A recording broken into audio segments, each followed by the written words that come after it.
Hey everybody, KC here. So today I want to ask you a question. What do Paris and bicycles have in common? Because that's where my business lesson is coming from. And the fact of the matter is, until recently, Paris and bicycles had very little in common. In fact, Paris, with its narrow roads and its crazy traffic, was considered to be pretty inhospitable to bicyclists. In fact, bicyclists used to refer to Paris's streets as corridors of death. Okay, of course they said it in French, and I can't quite pronounce it, so I'm going to just go with the English translation. But really, what the Paris and bicycles teach us is about the importance of being willing to embrace the impossible, because sometimes you can make the impossible happen, partially through luck, partially through turning bad luck into good fortune, and just partially because of willingness to try something that people didn't think was possible. I came to this through a piece by a woman named Pamela Druckerman, who writes for the New York Times. She's based in Paris, and she writes a lot about culture and parenting in the city of Paris. And she wrote a piece recently about how in Paris, which again was notably inhospitable to bicyclists, basically in 2014, the mayor at the time, Anne Hidalgo, decided that what she wanted to do is she wanted to create a more bicycle-friendly city. And so they passed a plan that was going to create bike lanes that were going to be separate from traffic.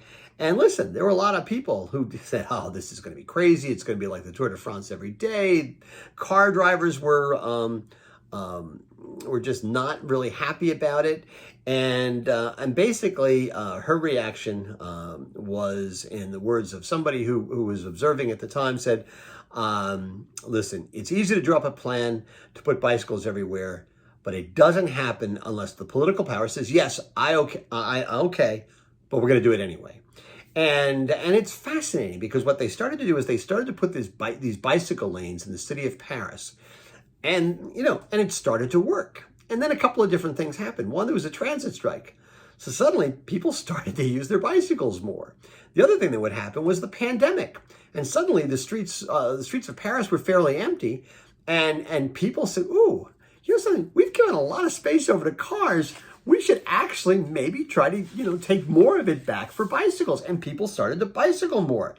And then what happened was, because people had a different perspective, as they looked around and they realized, Paris is actually pretty small and very flat. I didn't know this. Paris, the city proper, is equivalent to 7% of the city of London and just 13% of New York City. And the suburbs aren't even that far away. And now they've expanded the bike lanes from the city all the way out to the suburbs. And it was really, really interesting. They did very, very quickly, in 4 or 5 years, what people wouldn't have thought would have been possible in a decade. And I think that, again, it's the willingness to embrace the impossible that's very, very important.